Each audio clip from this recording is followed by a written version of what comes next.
Sa isang iglap, lumabas din ang tunay na kulay ni Mayor Magalong, mga kababayan. Kung noon, natuwa tayo sa kanya, mga kababayan, dahil akala natin, kaisa natin siya, no? Sa pagsugpo ng napakalalang korupsyon sa ating bansa. Akala natin, mga kababayan, galit din siya sa korupsyon. Yung pala, parang bata yata ito ni Marcos, mga kababayan. Bakit? Di ba nagsagawa ho sila ng inspeksyon sa mga flood control project sa Davao City, mga kababayan? Sa kanyang pakikipaghuntahan at pagtanong-tanong sa mga taga Davao City, si Magalong, mga kababayan, hindi niya po kinaya ang naging sagot sa kanya ng mga taga Davao City. Tanong siya ng tanong. Ngayon sinagot siya ng mga taga Davao City at sinabi na noon kasi Duterte, kaya talagang pinagaganda yung mga flood control project sa Davao City. Hindi na papabayaan, hindi na sisira kasi kapag may nakitang kaunting depekto, nire-repair ka agad. Ganyan kabilis. Umaksyon ang mga Duterte pagdating sa flood control project. Pero wala na Marcos na kasi. si Magalong, biglang talikod, mga kababayan. Hindi niya kinayang marinig na unain ng mga taga Davao City si Gonggong Marcos. Nasasaktan siya, mga kababayan, kasi maaaring tuta ito ni Marcos. Nagpapanggap nga lang itong mamang ito. Oportunista, sinasakyan lang po itong issue sa flood control project para bumanguho yung pangalan niya. Para kunwari, masabi natin na concerned siya sa bansa at galit siya sa maanumalyang flood control project. Kasi nga, baka tumakbo ito sa pagkasenador sa 2028, mga kababayan, tandaan po ninyo yan. Ito yung video. Panoorin po natin, mga kababayan, kung paano po mag-walk out si Mayor Magalong sa kausap niyang taga Davao City na talagang hindi ho nagpatumpik-tumpik ng sagot, mga kababayan. Ayun, hindi kinaya ni Magalong, lumayas. Ito na po yung video, panoorin po natin. Ako sir, maintenance ko ng building, tag-iyan maintenance ko. So, iba mo, nag-ubra din mo, nag-ubra? Nagsabaw?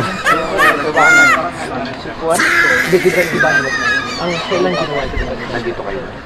Ano ba? 19. Yung nagawa talaga ito, during Duterte. Parang Duterte pa, oo. Doon hanggang sa doon.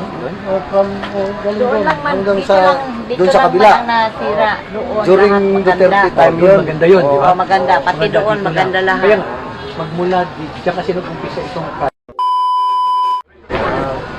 so ito lang imbestigahan namin, hindi namin imbestigahan.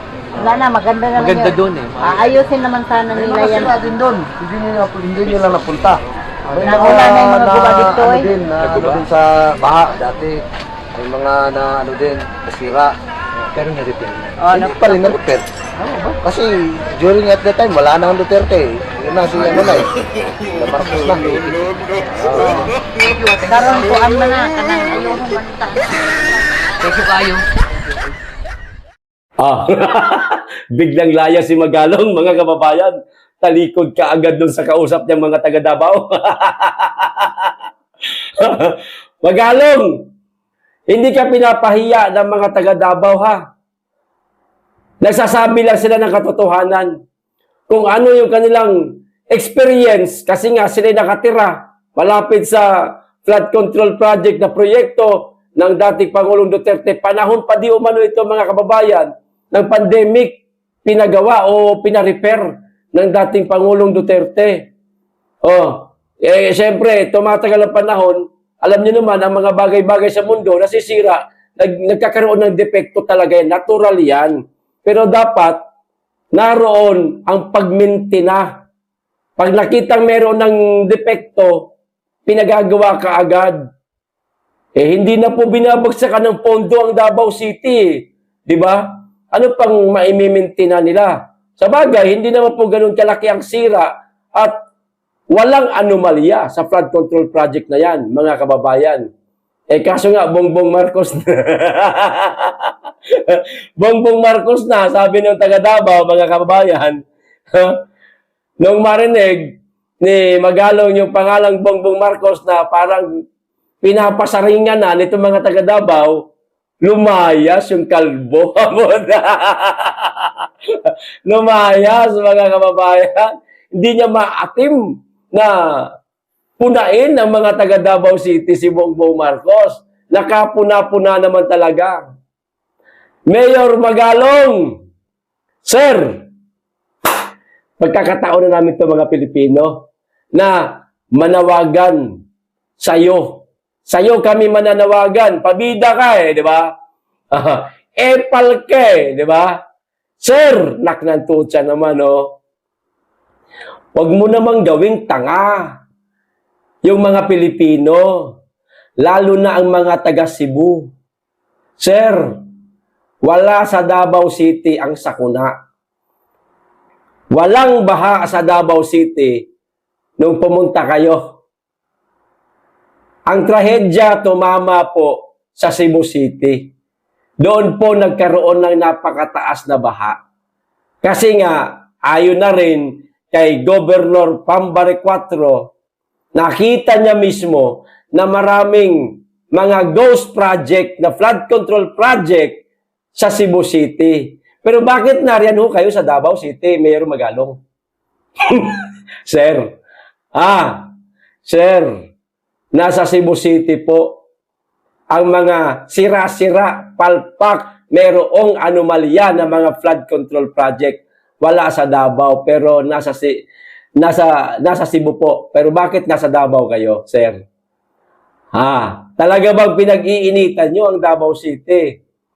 Hinahanapan nyo ng butas para ipahid na naman sa mga Duterte.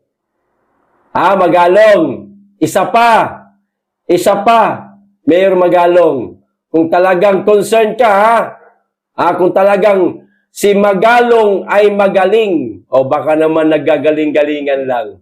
Sige nga, inspeksyonin nyo nga sa Ilocos Norte at sa Leyte na baluarte ni Martin Romualdez. Inspeksyonan nyo nga, sir, doon sa lugar na yon. Sa dalawa na lugar na yan. Sa distrito ni Sandro Marcos at distrito ni Martin Romualdez. Patunayan nyo nga sa amin, sir, Magalong, patunayan nyo sa amin kung talaga bang concerned kayo. Talaga bang totoo yung mga palabas mo, yung mga sarswela mo, yung mga drama mo, yung mga papogi mo, Mayor Magalong. Sir, meron na pong nagsiwalat na sa Ilocos Norte, meron ding flood control project na merong anomalya. Isiniwalat na po ni Chavit Singson. Etong Davao na wala namang nagsusumbong sa inyo na merong anomalya sa mga flood control project, siyang inuuna ninyo, mga animal kayo. Samantala, ang Ilocos Norte, baluarte mismo ni Sandro Marcos, meron nagsiwalat, pero nagbibingi-bingihan kayo. Di ba? Nagbibingi-bingihan, nagbubulag-bulagan. Kunwari, wala kayong nakikita na mga hamon sa inyo ni Chavit Singson. Kunwari, wala kayong narinig na isinipubliko, isiniwalat ni Chavit Singson na merong flood control project na merong anomalya sa Ilocos Norte. Di ba?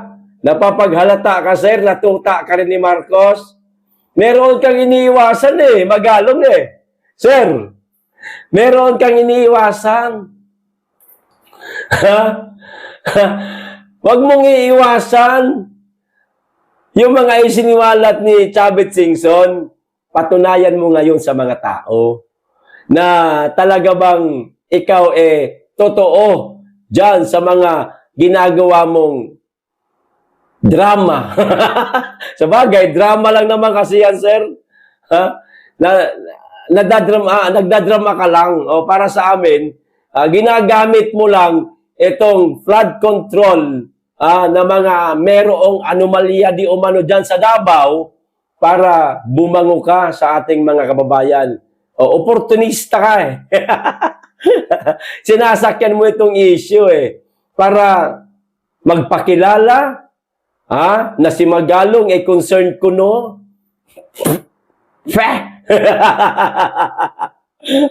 Talaga ba? Sige nga.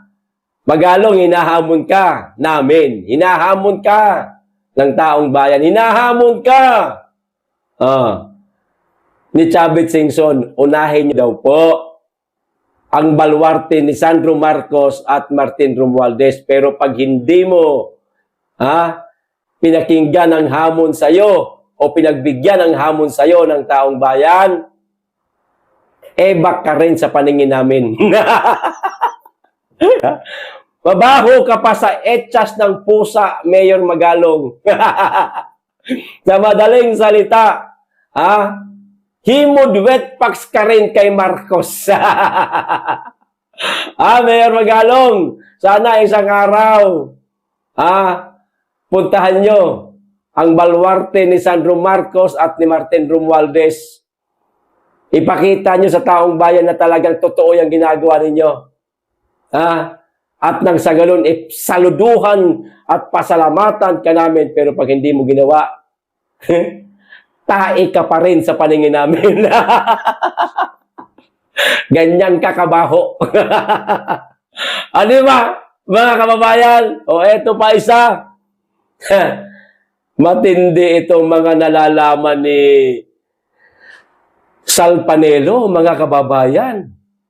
Meron siguro siyang nakausap o meron siguro nakapagsabi sa kanya, mga kababayan, na itong pinaka malapit na kaibigan di umano ni Bongbong Marcos, mga kababayan, nagbabala umano ito kay Bongbong Marcos na ayusin ang bansa, ayusin ang kanyang pamumuno at higit sa lahat, tugunan ang pangangailangan ng ating mga kababayan. Kasi kung hindi, maaaring hanggang Disyembre na lamang daw si Bongbong Marcos sa kanyang termino, mga kababayan. Nako, patay ka, Gonggong Marcos. Yari ka. O, nagbabala na sa'yo kaibigan mo. Ito yung video, mga kababayan, panoorin po natin. Pakinggan mo yung pinakamatalik mong kaibigan. Gumawa ka na ng dapat mong gawin. Kung hindi, baka ngayong Pasko, wala ka na sa Malacanang. Yan o, hindi galing mo sa akin yan. Galing yun sa pinakamalapit na kaibigan.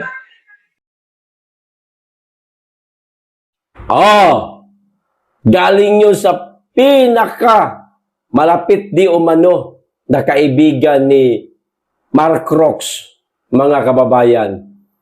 Maaaring nakausap siguro ni Atty. Sal Panelo yung pinakamalapit na kaibigan ni Bongbong Mark Rox, mga kababayan. At sinabi yung kanyang babala sa kanyang pinakamalapit na kaibigan na si Bongbong Mark Rox na pinagsabihan. Baka sinabi, pinagsabihan ko na, Atty. Sal, na pag di niya inayos, pag di siya gumawa ng mabuti, baka hanggang Disyembre na lamang siya. Nako! So, ibig sabihin, yung kaibigan ni Gonggong Mark Rox, mga kababayan, tatraydo rin siya. Pwede kayang ganun mangyayari, mga kababayan? Yung pinaka malapit na kaibigan niya, maaari kaya siyang saksakin patalikod, mga kababayan, traidorin. dahil hindi na rin nagugustuhan ng kanyang pamumuno, mantakin ho ninyo yan, ha? Matalik na kaibigan niya na nagsasabi, ha? Na ayusin mo yung pamumuno mo, gumawa ka na ng maayos sa termino mo, sa pagiging pinuno mo, para, naku, kung hindi mo gagawin yan, hanggang Disyembre ka na lang. Di ba? Gising-gising. Mga loyalista nga. Mga trolls ni Marcos, sa bagay, trolls nga kayo eh. Nabubuhay nga kayo sa pagiging trolls eh. Yung pinapakain nyo sa pamilya nyo, galing din niya sa kabanang bayan na ninakaw ng mga wisit nyong amo. Di ba? Gising-gising, oh. Pinakamalapit na nakaibigan ni Gonggong Marcos ang nagbabala sa kanya. Tapos kayo hanggang ngayon, tanga pa rin. Di ba, mga kababayan? Para sa akin, no, lahat ng mga naniniwala kay Gonggong Marcos, mga tanga. Oo, totoo yan. Mga tanga, mga kababayan. Di ba? Bakit? Hindi naging tanga.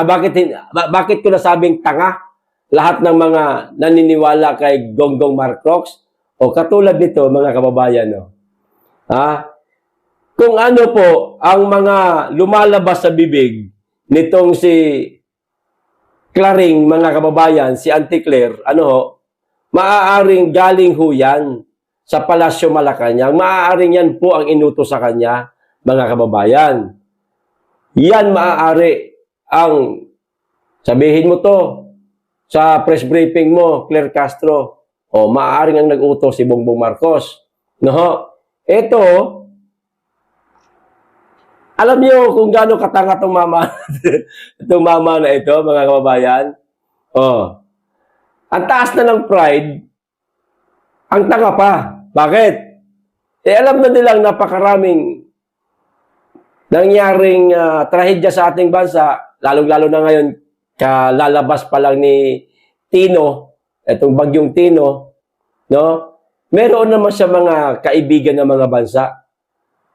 Hindi niya talaga nilapitan para humingi ng tulong. Mataas ang pride. O baka naman, pati yung mga kaibigan nating mga bansa, baka tinatalikuran na rin tayo dahil sa grabing korupsyon at kahihiyan ng ating bansa ngayon. O eto ho, mga kababayan, no? Palasyo, tiniyak na sapat ang pondo, hindi hihingi ng tulong sa abroad para sa biktima ng bagyo. Ayan. Hindi daw hihingi. Ang taas ng ere nitong si Gonggong Marcos, mga kababayan, hindi hihingi. Ha? Di ba? Hindi hihingi o hindi kayo bibigyan. Yan ang tanong eh. O baka tinalikuran na kayo. Di ba? Napakarami na pong dumating na dilubyo sa bansa natin, mga kababayan. Pero wala tayong nakikita na mga bansang nagpadala na kanilang tulong dito sa ating bansa. Mga karatig bansa naman lang, wala ho. Dati, meron pang mga taga-Australia, meron pang sa Amerika, sa Korea, di ba? Lalo na China, napakabilis tumulong ng mga yan sa atin. Oh. Pero ngayon wala. Tinalikuran na ni si Marcos kahit ng mga karatig bansa natin. Patunay, ASEAN Summit, APEC Summit, na nilalayuan siya. Ano ibig sabihin nun? Di ba? Ayaw na sa kanya o ayaw sa kanya kasi hindi rin nagugustuhan ang pamumuno niya. Maaaring maraming mga Pilipino doon sa iba't ibang bansa na dumalo sa ASEAN at APEC Summit na meron ng sentimentong galit na rin kay Bongbong Marcos. Ito pa, walang plano ang gobyerno na humingi ng tulong sa mga kaalyadong bansa. O, di ba? Tanga. Sa ngayon, dahil sapat ang pondo para tumugon sa pangangailangan ng mga biktima ng kalamidad, partikular ang mga nasalanta ng Bagyong Tino. Sino may sabi? Ito ang inihayag ni Palace Press Officer Attorney Claire Castro sa gitna ng ginawang recovery efforts ng mga ahensya sa pamahalaan sa mga lugar na matinding sinalanta ng bagyo, mga kababayan. Hindi siya hihingi. Maaaring ang taas lang talaga ng ere ni Marcos. Ang yabang niya, kaya niya daw. Hindi siya hihingi. Ay, maliwanag, sinabi dito. Hindi siya hihingi ng tulong. Hirap na hirap ka na nga patakbuhin ang Pilipinas, hindi ka pa hihingi ng tulong sa mga kaibigan mo mga bansa para man lang sa Cebu na meron pong kakatext lang sa akin ngayon, kaibigan ko nasa Cebu. Meron naman po daw po sila mga natitira pang pagkain dahil isinalba daw po nila yung mga pagkain nila mga kababayan nung makita ho nilang tumataas na po ang tubig, bigas, yung laman ng kanilang mga refrigerator, isinalba daw po nila. Para nga naman, meron silang magagamit, makakain pa. Alam niyo daw po kung ano ang kailangan sa Cebu? Tubig. Tubig po. Meron pong nag-text sa akin. Marami po akong kaibigan sa Cebu. Higit sa lahat, may mga kamag-anak ako dyan sa Bugo, Cebu. Tubig daw po ang kailangan ng mga taga Cebu. Kahit tubig naman lang, mga kababayan, hindi humingi ng tulong si Gonggong Marcos. Di ba? Ang taas ho ng ere. O baka, siya na mismo ang nilalayuan ng mga karatig bansa natin na dati itinuturing tayong kaibigan. Dahil yan, mga kababayan, sa pamumuno ni Marcos na bangag katulad niya. O ito pa, isang balita, mga kababayan. Habang nagdadrama si Bongbong Marcos, mga kababayan, habang nagpapapreskon, no? Habang ini-enjoy ang concert ng Blackpink sa Palasyo Malacanang, ang kapal na muka, pagbabawalan pa mga Pilipinong maghanda sa Pasko para daw sa pakikiramay sa mga taga Cebu. Gonggong, kayo nga, pa-Blackpink, mga animal kayo Ang Office of the Vice President, mga kababayan, dumating na sa Cebu. Kahapon pa lang po. Isang araw na po ang nakalipas dito sa litratong nakita ko. Ipinost po ito ng isang concerned citizen, mga kababayan. Actual niya pong nakuhanan ng litrato ang Office of the Vice President. Nasa Cebu na po. Ayan the OVP is already in Cebu. Kamusta naman ang DSWD, DILG, EDCA, and Office of the President? Walay. Wala. Mga kababayan, walang DSWD. Diba? Walang DILG. Higit sa lahat, walang EDCA na ipinagmamalaki nila na makakatulong daw ito sa mga panahon ng sakuna katulad itong bagyo at lindol. Ang dami na nangyaring bagyo sa bansa natin Mark Rocks, ang dami na nangyaring bagyo, dumaan na bagyo sa bansa natin, may mga lindol pa. Nasaan yung mga puting itlog na mga kano na yan? Mark Rocks, nasaan yung mga nasa EDCA, mga puting itlog na mga kano? Akala ko ba tutulong yan? Wala yata ibang ginawa yan, kundi puro mambabae lang sa mga, puro pambababae lang ginagawa Mag-iiwan na naman ang lahi nila dito sa Pilipinas. Itong ating mga kababayang, kawawa naman yung ating mga kababaihan dito, ginagawa lang nilang parausan. Iiwan nila yung kanilang mga babaeng nabubuntisan, hindi naman pinananagutan. Di ba? Napakarami sa ating bansa na mga kababayan nating iniwan lang ng mga puti o ng mga kano. Tapos yung mga anak nila, palaboy-laboy, kawawa naman. Walang ama, hindi man na kinikilala. Di ba?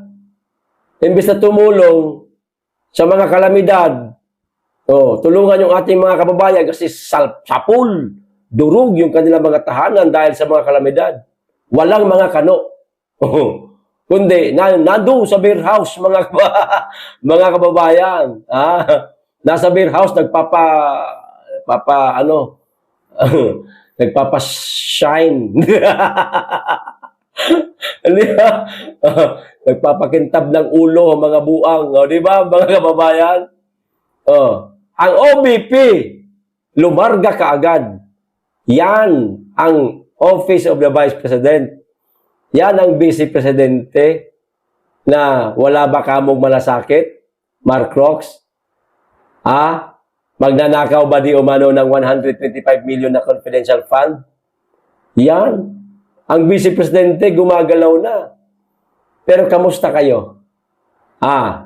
Nasaan ang DILG? Nasaan ang EDCA? Nasaan ang ito, DSWD at ang Office of the President? Nagmi-meeting pa. Samantalang ang OBP, ito nagtatrabaho na. Namamahagi na. Ganyan kabilis. Baka itong mga panahon na ito, itong mga oras na ito, ang Davao City, nagpadala na naman ulit na tulong sa mga taga Cebu. Mabilis pa ang Davao City kaysa sa gobyernong Marcos, mga kababayan. Yan ang kaibahan, mga kababayan, ng pamumuno ng isang Duterte at ng Marcos. Ang layo ho ng diferensya. Napakalayo ho. Kaya, hindi maiiwasan, no? Pilit man na sinisira ng mga kalaban ng mga Duterte, ang mga Duterte, hindi ho nila kayang sirain. Bakit? Mismong mga tao ang nakakakita ng mga trabaho nila. Paano nila sila magserbisyo sa mga kababayan natin? Nakikita eh. Di ba mga kababayan, hindi katulad ng mga Mark Rox. Kahit yung ate na lang. Yan, balikan natin yung ate. Sa mga bayaran na vlogger ni Super Tae. Super Tae, balikan mo, ate. Di ba? Sa mga vlogger na bayaran ni Super Tae, nasa na yung amo nyo? Nanahimik na naman. Kasi, tapos na eleksyon. Di ba? Nanalo na siya. Na-endorse na sa ni Inday Sara at ni Robby Padilla. Nanalo na siya. Tahimik. Meron bang ginagawang tulong ngayon si Super Tae sa Cebu? Wala. Kahit na manawagan sa kapatid niyang bangag, Mark Rox, bilisan mo ang kilos at marami tayong kababayan na kalulos-lulos ang sinapit sa Cebu. Wala. Wala siyang testimonyang inilabas, announcement para sa kapatid niya. Wala. Kasi siguradong tatamaan yung kapatid niya. Mapapahiya. Kaya nanahimik na lang siya.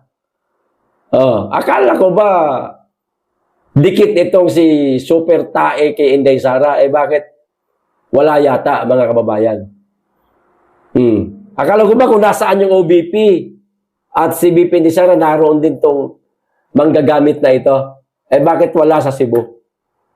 Di ba? Sila Bato, nagpunta na. Si Robin Padilla, nagpunta na sa Cebu. Si Senator Bongo, nagpunta na. Nasaan na? Si Super Tae, wala. Wala. Ang OBP, nagpunta na. Wala. Ayan yun, mga kababayan. Yan ang kaibahan po. Di ba ang layo ng diferensya? Kaya, ayaw nyo mat hindi, mga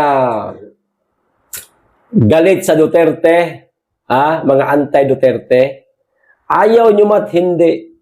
Ano ba? Sa gusto nyo't hindi. Sa gusto nyo't ayaw. Sa ayaw nyo't gusto. Ganun. Basta yun na yun. Wala kayong magagawa. Magiging presidente si Inday Sara sa 2028. Kasi yan na lang ang hinihintay ng ating mga kababayan. Baka nga magkatotoo pa yung sinabi nung malapit na kaibigan ni Mark Rox, mga kababayan, na kapag ka hindi gumawa ng maayos si Mark Rox sa kanyang administration, baka nga hanggang Disyembre na lang siya. O di magkakatotoo. Malayo na yung 2028. Baka sa Disyembre, Inday Sara na tayo. Nako. Di ba? Mga kababayan, yan. Sana mangyari na. Ipanalangin po natin. Okay, mga kababayan. Hanggang dito lang. Maraming salamat. Mag-iingat kayo lagi at higit sa lahat. Mahalin natin ang Pilipinas.